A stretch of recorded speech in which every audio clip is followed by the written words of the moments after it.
Welcome to the MindSea podcast series, Moving Digital Health. Our guest today is Helen Knight, the CIO of Helen Knight Consulting. Helen is an award-winning strategic IT consultant with over 20 years of experience and an incredibly impressive list of professional accomplishments. She's especially interested in the nonprofit sector, having helped hundreds of social profit organizations multiply mission impact. Or, as Helen puts it, she fights poverty with technology. Thank you for joining us today, Helen. Could you give us a brief overview of your background? Absolutely. Thanks for giving me the space to talk about this. I could talk about nonprofit technology forever. My background, I began coding. I had early access to technology. So I was coding from the age of 9, out of high school, gathered a number of certifications in technology, but it was really without post-secondary, only enough to start in a help desk role. I was lucky to work at a large organization where there were lots of opportunities for improvement and advancement.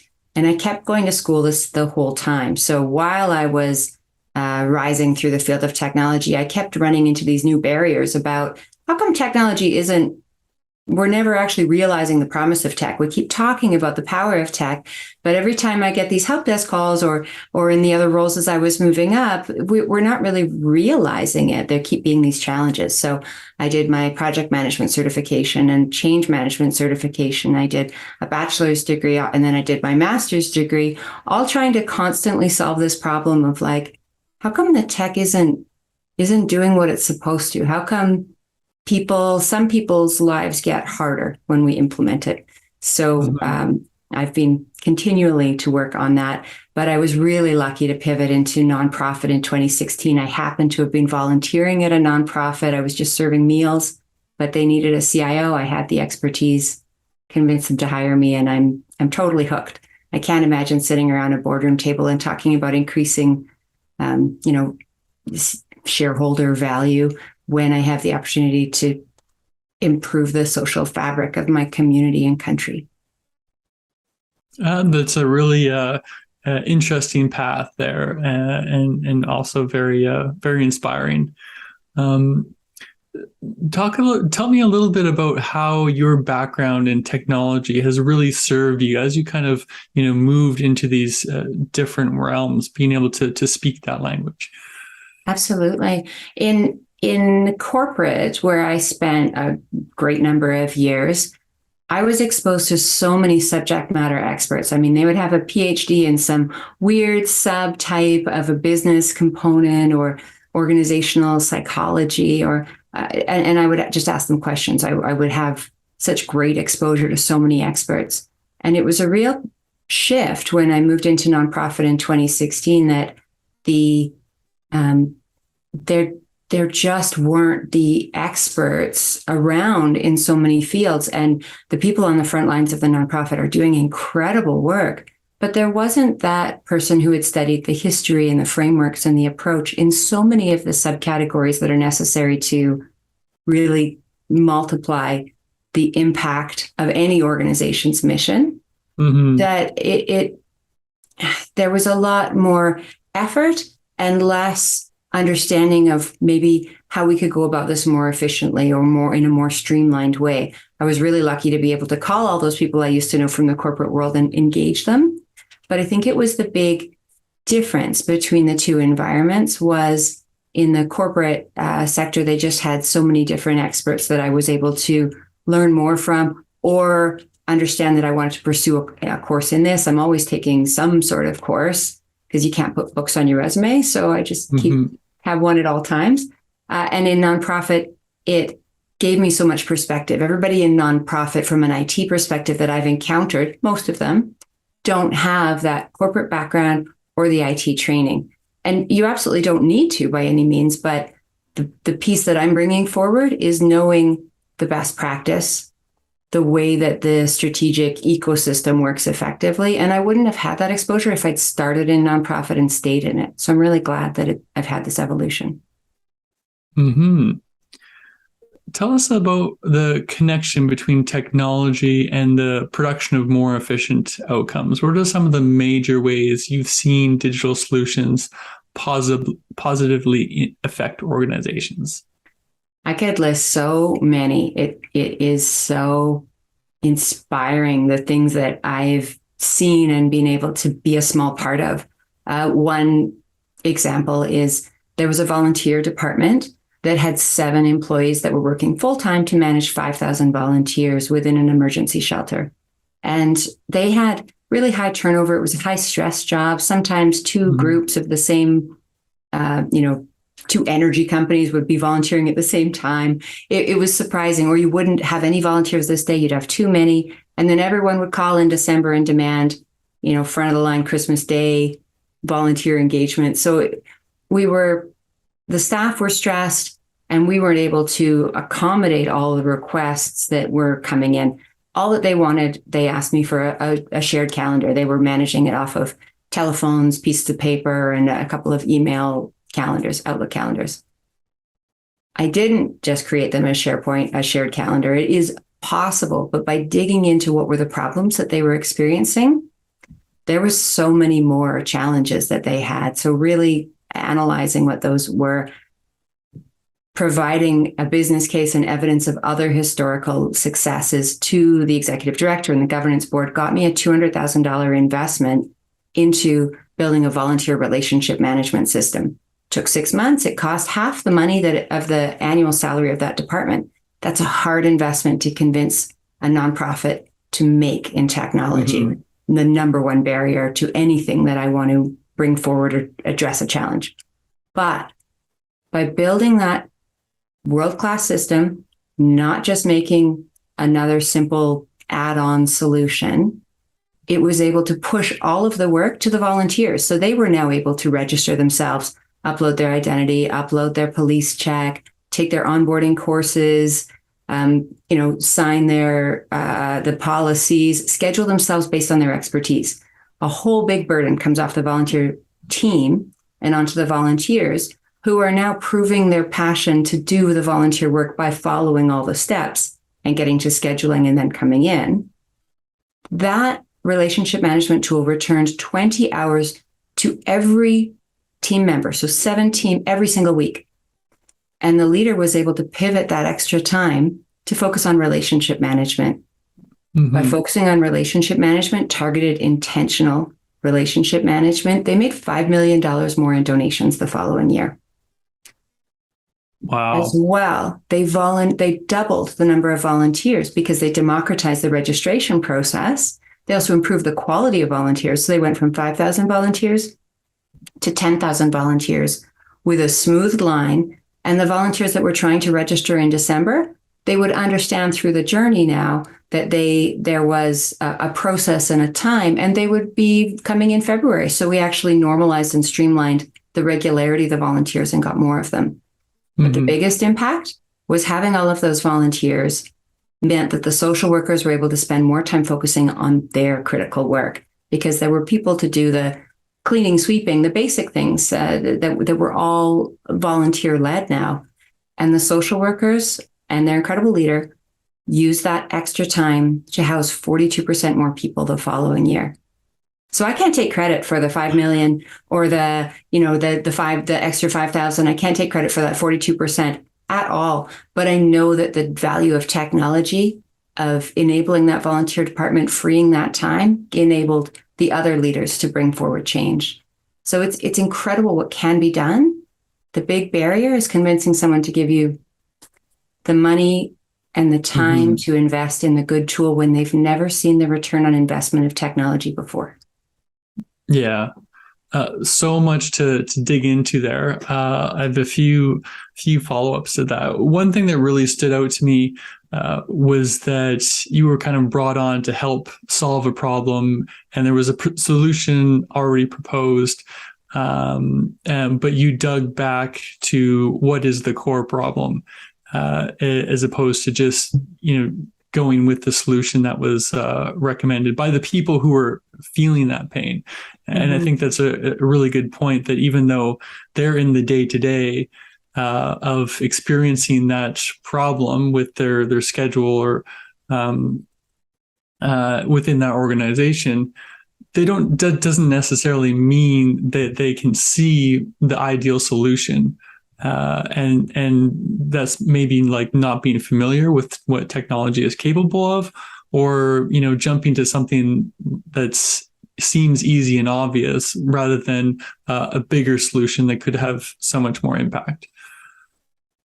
Absolutely. All of those things. It's having tamed expectations by not having their needs met through technology in the past, by not believing that it was possible to get the funding, because it's very challenging to get foundational and grant funding for tech. Like you can get the funding for really innovative things, but you can't do it for the really foundational operational limitations.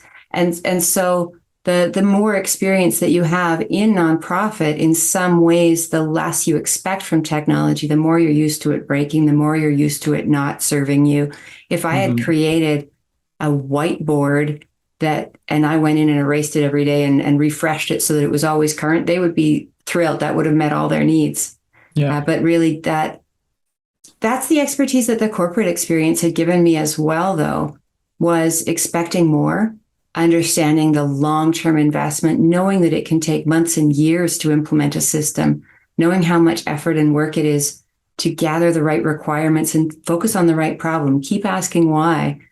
But it was only possible because I had a whole bunch of practicum students in the IT department that were doing a lot of the basic immediate things to free up my time so that I was able to do this better work.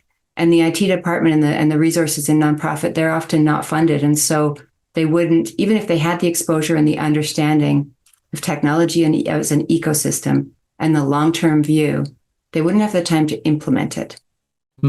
Or potentially the skill to translate from the nerdy things we want to talk about to what someone can hear that's not technology. We make our executive peers learn our language in order to get the funding when we need to learn theirs and position what we're asking for in a way that's understandable, consumable, inspiring, realistic. To get that experience of having been failed or having technology failing them sounds very similar to the healthcare world as well. That they've worked with solutions that were so unintuitive and laborious and not helpful, and experienced that frustration that, to some extent those attempts at solving those problems with technology that failed make it harder to convince people that that problem can be solved better with technology, because they've had that frustration. Their expectations are lower. The whiteboard's better, and there is a lot of parallels there. Definitely. I encounter them within healthcare, and so much of the social services is in that space as well. And honestly, a lot of small and medium businesses, there's not only the technical barriers of the lack of investment all the way along, and now we're at the point of having this huge technical debt where it doesn't matter what you put on the computer, it's not going to run fast. It doesn't matter how great the tool is, because it's linked and connected to all of these broken things that we're not getting the funding and the focus to implement. But there's so many different pieces wrapped up in this challenge, and having the discipline to really figure out what the problem is before you jump to the solution has been a hard lesson that I've had to learn. And it's very difficult to convince executives to give me the time. You mentioned the difficulty in trying to convince stakeholders that the investment is worth it. To what extent do you have to justify the ROI of technology and digital transformation in terms of hard numbers of, if we do this, these are the changes, the improved efficiency we can get? or is it more just being able to look at some of those case studies and successes of the past and say, this is what this organization did. We're not sure exactly what the ROI is going to be here, but there is potential. Perfect question. I'm working on actually doing some really large global scans and detailed investigation on successful approaches to this that have had social return on investment, because that's a lot more consumable to people as well than a financial return on investment. But there's been so little complete ecosystem success stories versus an individual innovation success story. Mm-hmm. that in itself speaks to the challenge. But I've been quite successful recently with an investigation of the total architecture of a facility. So when I have the conversation with the executive director, I have a spreadsheet of all of the traditional pieces that a technical ecosystem would have. Enterprise resource planning, constituent relationship management, human capital management. But within those subcategories, I just ask the question. So I'll do an interview with whoever they'll give me, business analyst, frontline worker, program manager. But what I often find is I can very quickly uncover that they have 5 different systems that don't integrate well, that don't use the same language, solving their most important thing. And they have no systems on the functional processes that are necessary to make their mission accomplished. So just by asking questions and categorizing the answers into a traditional architecture, I can quickly calculate that, okay, you have 5 different systems for your client relationship management, and you have 10 people that actually work on an annual basis at knitting those things together. And your frontline in this department isn't talking to your frontline in this program. I'll calculate based on minimum wage or living wage, what is the hours of week? The same thing. This links back to the volunteer relationship management. How many hours a week are people fighting the systems? How many hours a week are they fighting with a printer or a fax machine that gets in their way? How many times are they taking data from one and changing the date format and putting it into the other? Times how many people in that department times a year? When I do that math, it's not only proving that they've over invested, like they keep trying to do the relationship management piece well and underinvested in the functions that have soon become barriers. But the calculation, it's usually in the millions. It's usually in the millions of dollars of frontline staff time that is being spent not focused on mission and delivering the critical programs that they're there and driven to do, because they're spending that time fighting the computer technology. So when you have the discipline to do the overall and think of the entire system as an ecosystem and calculate that piece, it's really easy to build up that business case. And then the executive can see that and understand, potentially for the first time, they knew that they had these 5 systems, they didn't work well together, but they hadn't considered that it was $800,000 for a small nonprofit of frontline staff time spent not achieving mission. And that's been a really helpful adjustment.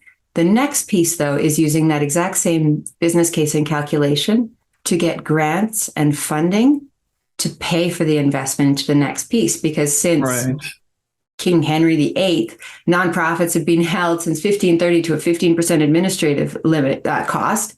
And technology's changed a bit in the last 500 years, but they'd never have the money to invest in it. So the grant companies and the funders and the government relationship partners, I need to now pivot to work on educating them and partnering with them on these effective business cases of what the return on investment really is, so that they don't just fund the really exciting, innovative things that technology can do, but they fund getting the barriers out of the way for the basics. And do you see that some of the solutions that you're working on in nonprofits as being directly translatable to other nonprofits, or are they all kind of custom to that specific organization?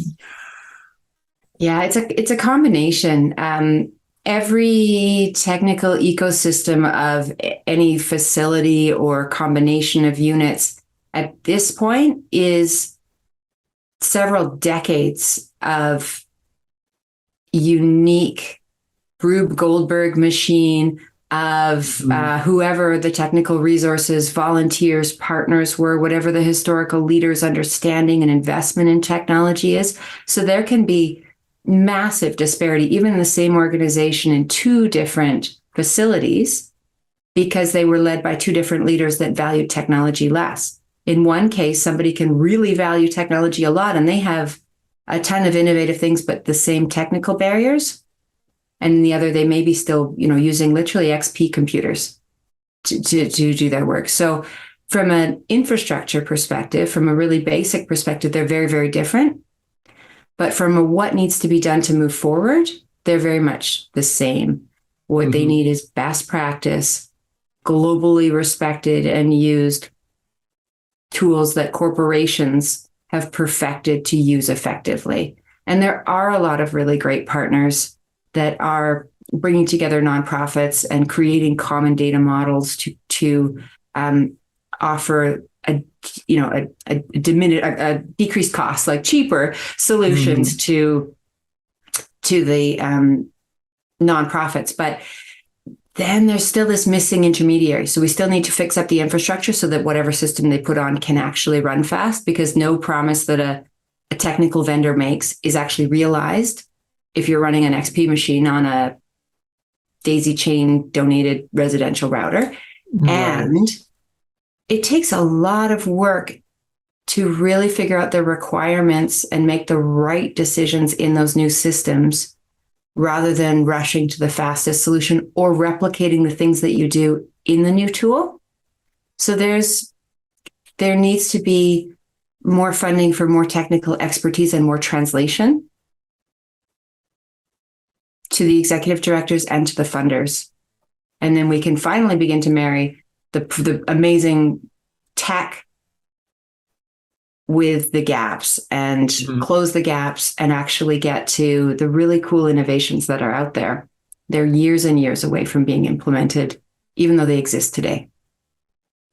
Well, I'm glad that people like you are working on that problem and being that translator that helping to bring those different stakeholders together.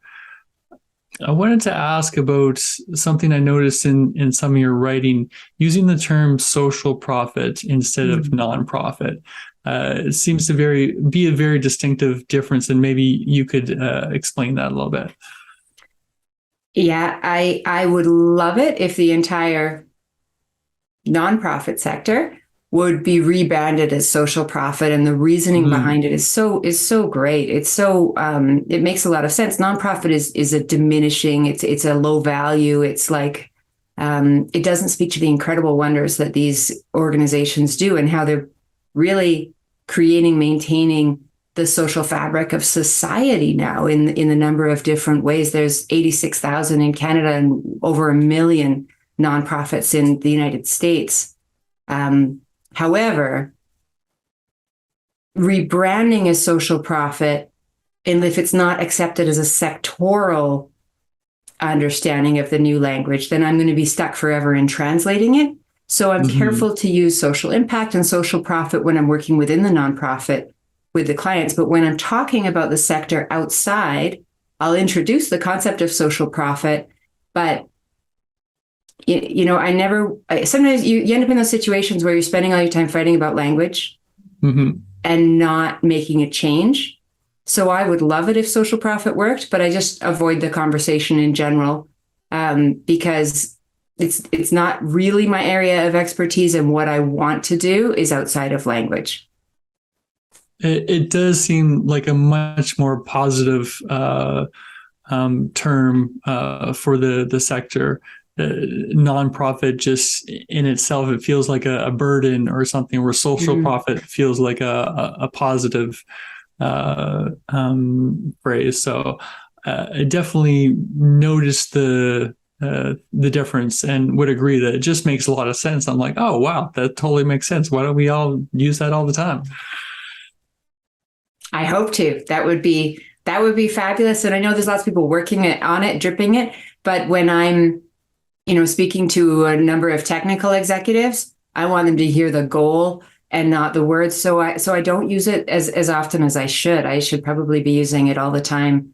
But there's you got to choose what you're teaching and driving passion for.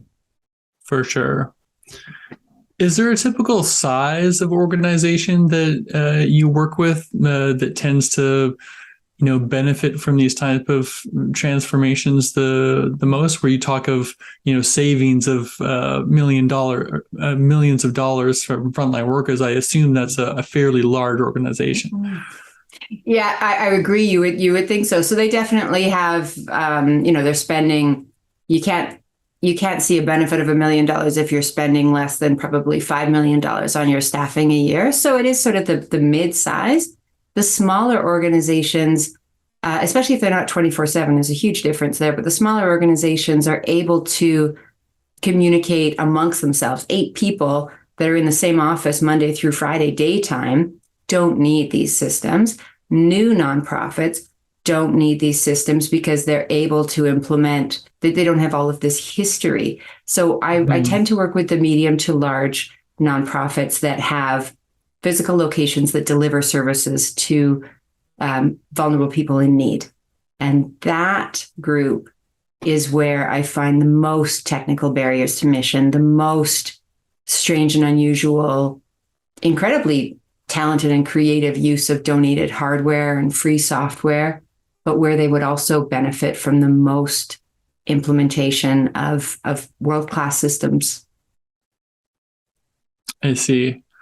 And maybe talk a little bit more about some of the pushback that you've seen from the different stakeholders. I definitely understand that budget is one of them. Are there other objections you get in that conversation? It definitely, the number one that I'm asked about from my peers is time.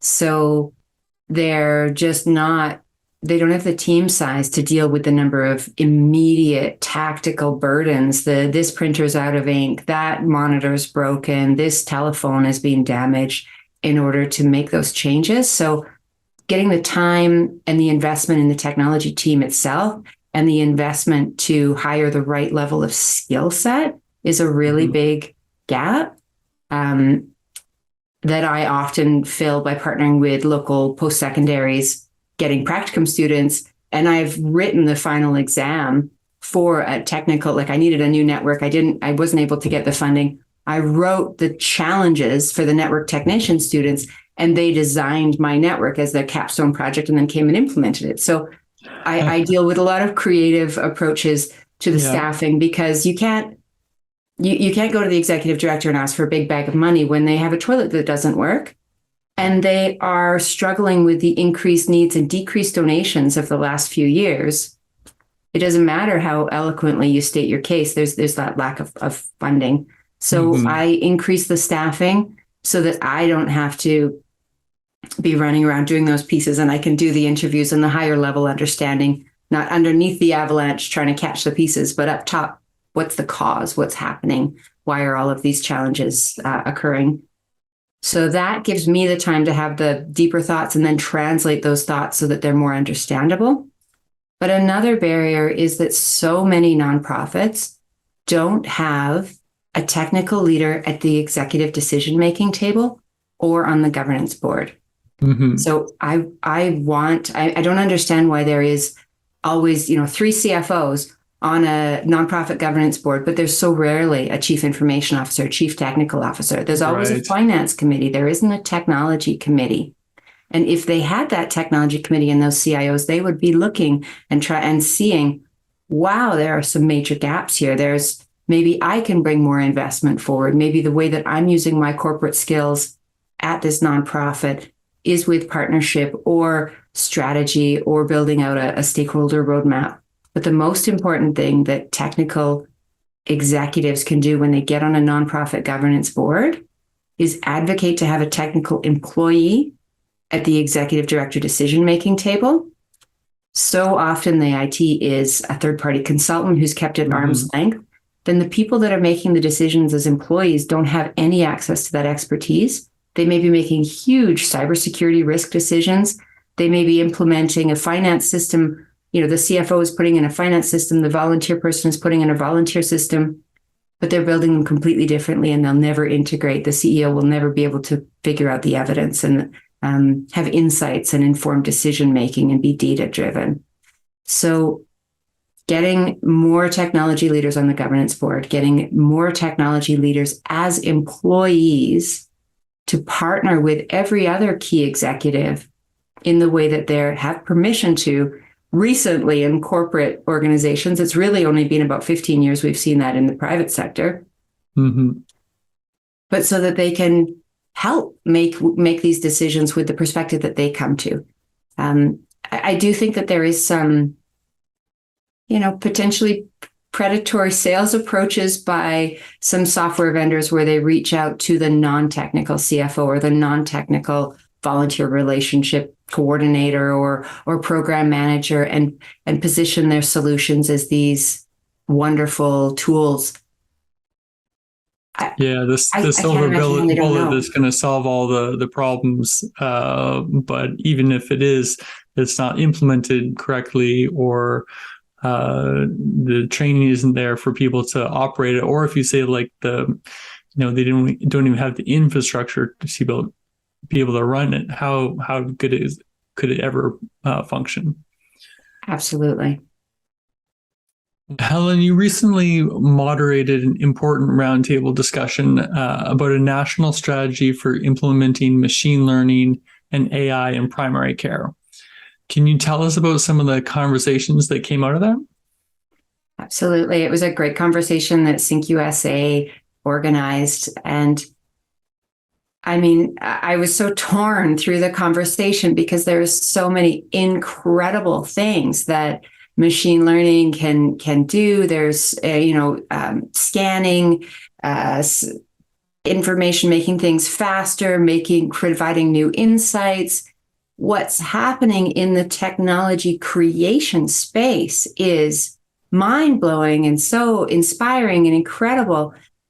But in this conversation, it was the leaders that are implementing and maintaining the infrastructure, and they experience all the same challenges that I do within the nonprofit and social profit sector. So we really ended up, we were trying to find successes about what we had really been able to utilize machine learning for, because there are so many incredible case studies and things coming out of academia where you can apply it. But the most success stories in the roundtable that came up were really more about automation of more simple tasks. And that was a trend. It should still be a trend. But it was something that the corporate and private sector went through a few years ago. And now they're able to realize the power of machine learning. But the undervalued and underfunded sectors like healthcare and social profit, they have all the same infrastructure challenges. They have all the same, people don't believe in the power of technology. And they also have some people that just love reaching for innovation and throwing these tools in. And yes, it exists. And yes, you can build it. But if you do without talking to the technology leader who manages the entire ecosystem, then you're building it in a completely different format that will never integrate, and you're wasting that money. So there were few success stories that really realized the promise of the future that we're already in. Right. The success stories were about things that you should have expected us to be successful at doing 5, 10, 15 years ago. But we had to make a miracle happen and move mountains in order to accomplish them today, because of the number of challenges with the lack of technical investment and understanding all along. Yeah, so still, have to walk before you can run. The healthcare system is still dealing with more fundamental challenges and essentially needs to cross that bridge or those bridges first before we can get to that future that everyone knows is possible of, leveraging the data and using AI and ML to its potential. Mm-hmm.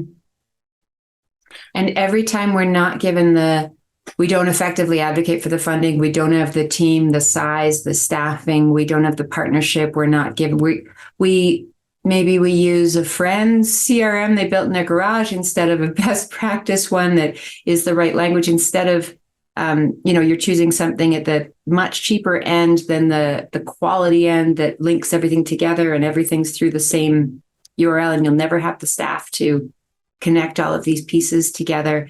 The more that we encounter those challenges, then every executive and funder gift of trust and budget and time feels like they squandered it when we're not able to return what they thought they would get. Mm-hmm. The return on investment that at this point with this much technical debt isn't enough to build the faith to have them give us more. And, right. and there isn't even the time to understand in the busyness of this environment how critical it is to go back to the beginning and fundamentally change and make the entire ecosystem healthy. There is a big corollary to the human body, right? We've been eating junk food and living outside, under the shed, and we're not able to run a marathon. It doesn't matter how many times you register us in the marathon. We're not able to you don't give us the time to train. We're not having the nutrition. We're not having all of those pieces. So there is a really big link between those two parts. But it's kind of boring to learn unless you're really passionate about the technology. Yeah. And so it takes a long time for us to translate it effectively. And we don't have the teams of translators. There's either people that are into the tech or, not so many translators in this field. And we can't get the funding to jump over that edge. So it is what I dedicate my whole life to. And I have a whole bunch of examples of understandable allegories, things like that. But there's just not enough of us. It does seem like there's so many parallels between what you're doing in the social profit sector and what's happening in healthcare in terms of that technical debt, in terms of the overworked staff that are already doing so much, they just don't have the bandwidth to learn a new system or take anything else onto their workload. And they've had those experiences in the past of just technology failing them, breaking, not working. So it's even more or even harder to convince them that it is worth the effort to integrate it into their workflow. So it's really interesting, but I do have a lot of hope, and I'm an eternal optimist that there is a lot of smart people like you, the translators, the people who are bringing the different sides of the equation together, working on some of the big problems like interoperability with standards like FHIR gaining adoption for EHRs and all the smaller problems that are being solved like one step at a time. And you're right, it's not that, exciting or, it's not making headlines, but, it's one more step up the mountain we're going on here. And a lot of us can see that future of, where we need to get to. It's just all the hard work that it's going to take to get there. But certainly we're on the right track, I feel, with all the innovation I see and all the progress we've made. I think that we have to continue to be optimistic and keep pushing the revolution forward for digital transformation, whether it's social profit or digital health and healthcare. I consider myself an IT romantic. I truly, completely believe in the power of tech and that I know that I'm able to realize it and I work tirelessly towards it and think about it. I'm excited by it, but it's just so often a rom-com. At the end of the rom-com, it all works out. It's just we're still in the rom-com phase of misunderstandings and miscommunication and unmet expectations. And we've just got to stick with it and keep fighting, keep talking. 100%. Thank you so much for joining me today for the conversation. And thanks for everyone listening on Moving Digital Health. If you enjoyed this conversation, please go to mindsea.com/blog to subscribe and get notified about future updates. Thank you.